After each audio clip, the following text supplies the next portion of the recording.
बिस्मिल्लाहिर्रहमानिर्रहीम। अच्छा जी, इस वीडियो में हम 7B6 पे बात करेंगे। 7B6 एक लेंथी क्वेश्चन है और थोड़ा सा रूटीन से हटके क्वेश्चन है जितने हमने पहले किए हैं।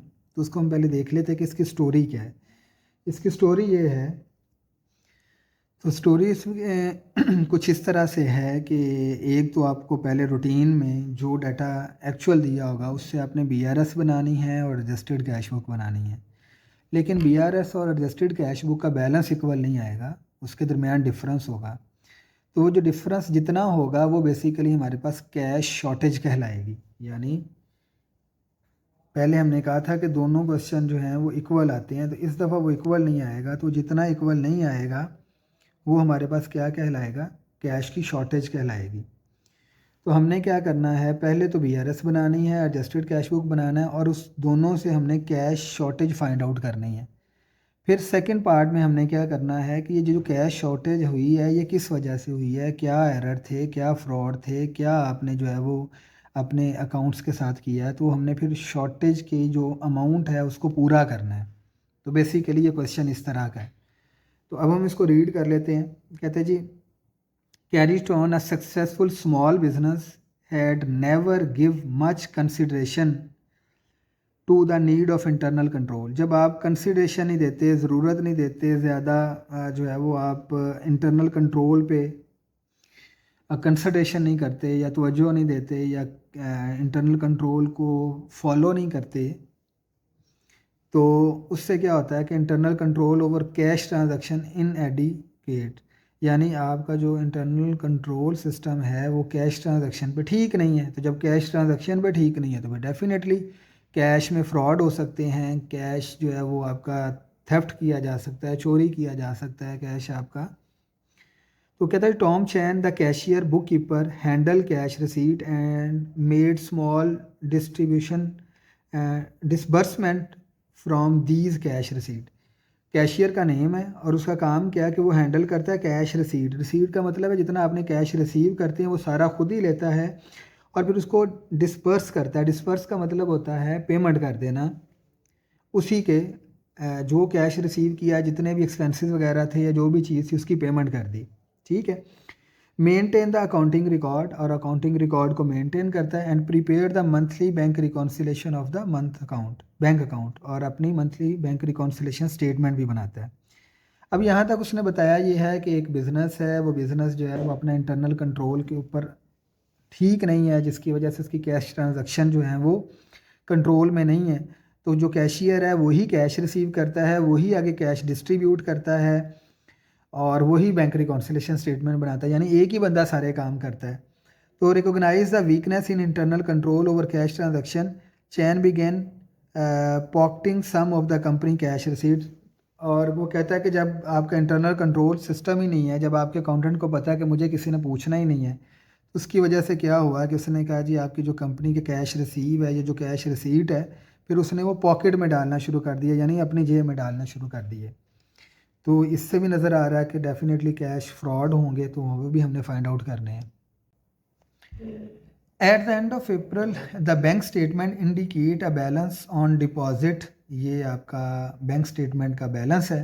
The following cheque were outstanding, ये सारे चेक आपके आउटस्टैंडिंग है। आपको पता है कि आउटस्टैंडिंग चेक ने माइनस होना है और BRS से होना है।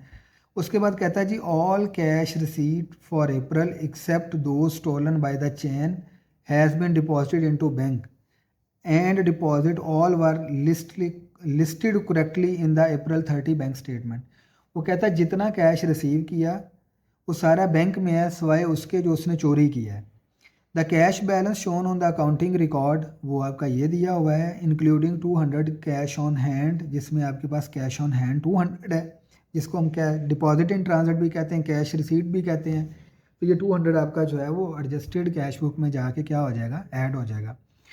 This information was known to Chen, however, he concealed the amount of his theft, उसने जो है वो चोरी के साथ अपनी अमाउंट साइड पे की है, by preparing bank reconciliation improperly, यानी जो उसने पैसे चोरी किए हैं उनको फिर उसने रिकॉर्ड में जाके पूरा करने की कोशिश की है। तो अभी वो जो सारा काम मैं आपको बता रहा था वो हम बाद में करेंगे कि वो कैसे पैसे ढूंढने हैं। अभी हमने ये जो गिवन इन्फॉर्मेशन है इस पैराग्राफ की, इसकी बेस के ऊपर हमने पहले BRS बनानी है, फिर हमने एडजस्टेड कैश बुक बनानी है, और फिर हम फाइंड आउट करेंगे कि कितना कैश शॉर्टेज हुआ या कितना कैश चोरी हुआ। वो जो चोरी होगा वो फिर हम यहाँ से फाइंड आउट करेंगे कि उसने वो जो चोरी किया हुआ कैश है यहाँ पे कैसे पूरा किया है। तो ए इंस्ट्रक्शन आपकी यही है कि आपने BRS बनानी है और आपने एडजस्टेड कैश बुक बनानी है। ठीक है जी। 7B6 है हमारे पास, और हमने इसके ऊपर जो है वो काम करना है, और हमने क्या करना है कि जी हमने इसकी बैंक रिकॉन्सिलिएशन स्टेटमेंट बनानी है। रिकॉन्सिलिएशन स्टेटमेंट और for the month of April, यानी तो हम क्या करेंगे, यहाँ पे सबसे पहले लिखेंगे balance as per bank statement, जो कि हमें फर्स्ट लाइन में ही दिया हुआ है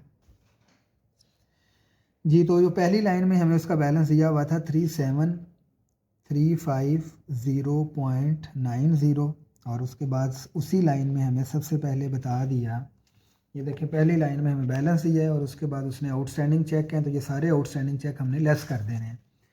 तो हम लेस कर देंगे आउटस्टैंडिंग चेक्स, ये जितने भी चेक हैं ये सारे के सारे हम लेस कर देंगे। तो इनकी अमाउंट है हमारे पास पहले की है 612.30, दूसरा है आपके पास 1219.00, देन है आपके पास 468.30, देन है आपके पास 321.10, और लास्ट वन है आपके पास 40.20, और एक और चेक है 3211। तो ये आपके पास सारे के सारे चेक थे। इन सब चेक को हम ऐड कर लेते हैं, तो जो ऐड करने के बाद इनका टोटल बनता है वो बनता है 7233.90। तो आप इनको जो है वो यहाँ से लेस कर दें।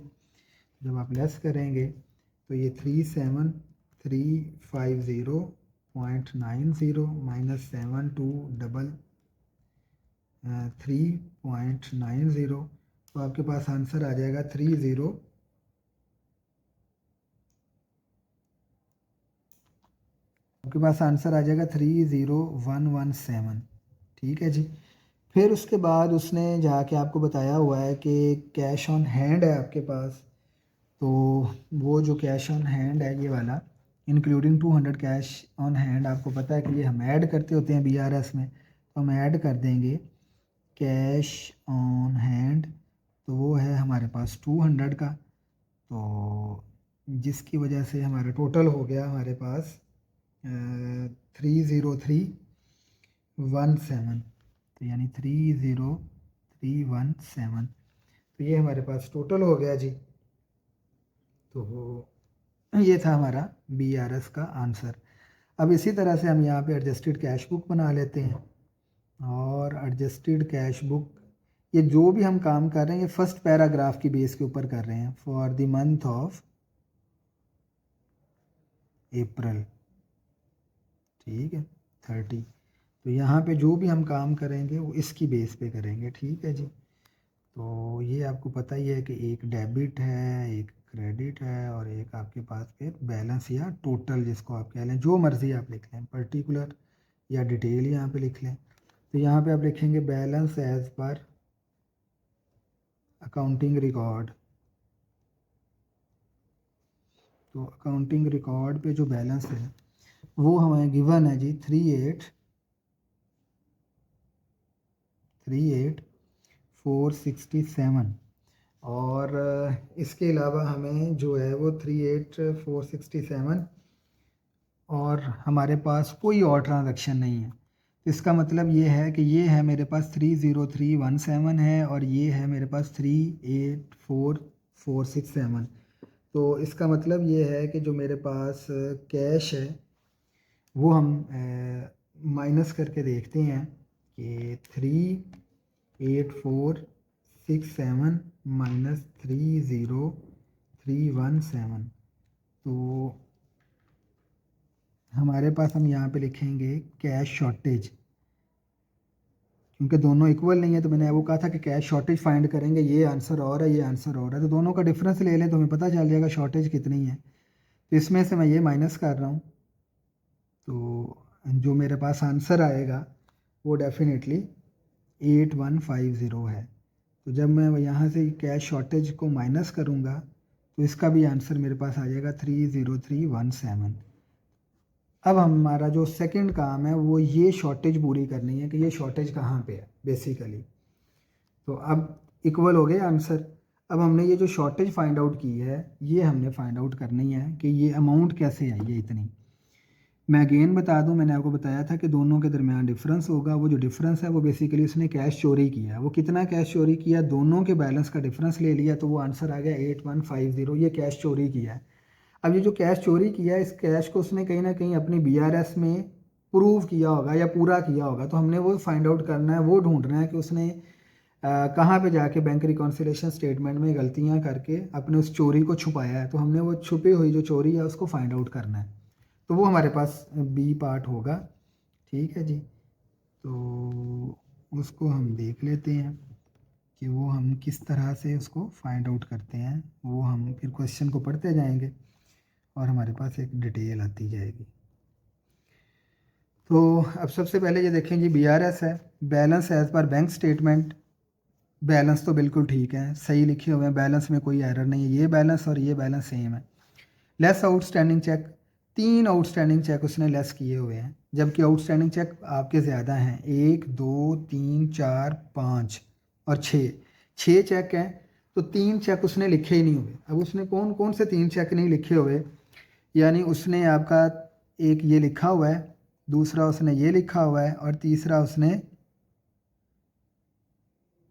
ये लिखा हुआ है। इसमें भी एरर की है। ये चेक आना था 3211 का, लेकिन उसने 23 का कर दिया। चलो इसको बाद में कर लेते हैं। ये पहले जो 3 चेक हैं ये तीनों चेक उसने लिखे ही नहीं है, यानी 612 से लेके 468 तक ये तीनों चेक जो हैं वो उसने क्या कर दिए हैं, ये लिखे ही नहीं है। तो आप लिखेंगे ओमिशन ऑफ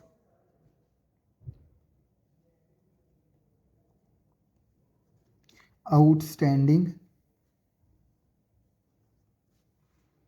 चेक्स। तो ये 3 चेक उसने नहीं लिखे, 612.30 प्लस 1219 प्लस 468.3। तो ये तीनों चेक को जो है वो इसका आप टोटल कर लें तो ये आपके पास आएंगे 2299.60।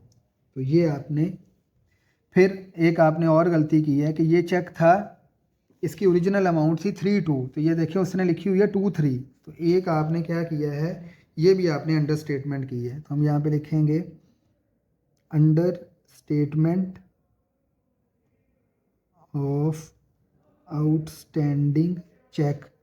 तो वो भी आपने यहाँ से पैसे खाए हैं या चोरी किए हैं। तो वो आपके पास चेक की जो अमाउंट आ जाएगी वो आपके पास आ जाएगी 900। अच्छा जी, एक तो ये हो गया। फिर अब जो उसने एरर किया हुआ है, वो एरर ये किया हुआ है, वो जो किया है कि अगर आप इन तीनों का सम करें तो वो अमाउंट कुछ और आती है। यानी अगर आप इनको टोटल कर लें, इसके टोटल की अमाउंट कुछ और आएगी और उसने यहाँ पे कुछ और लिखी हुई है। क्योंकि नॉर्मली टोटल कोई नहीं देखता, तो उसने यहाँ पे एक ये भी एरर किया है। तो इसको भी हम ऐड करके देख लेते हैं कि ये क्या है। तो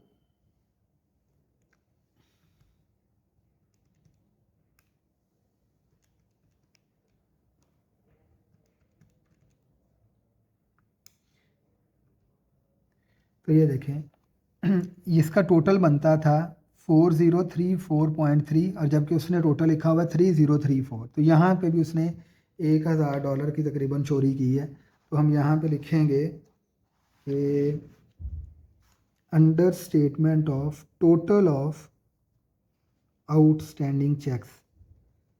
तो इस तरह से उसने जो है वो अपनी चोरी को छुपाया है। तो ये आएगा जी 4304.3 माइनस 303.3। तो यहाँ से $1000 वो यहाँ से चोरी कर गया आपका। ठीक है जी। देन उसके बाद है डिपॉजिट इन ट्रांजिट। हमने पूरा पढ़ा हुआ, किसी जगह पे डिपॉजिट, पूरे पैराग्राफ में डिपॉजिट इन ट्रांजिट दिया ही नहीं हुआ। तो उसने एक ये फिक्टिशियस अपने पास डाल दिया। Deposit in transit. तो हम यहाँ पे लिखेंगे एडिशन ऑफ फिक्टिशियस आपकी जो है वो डिपॉजिट इन ट्रांजिट।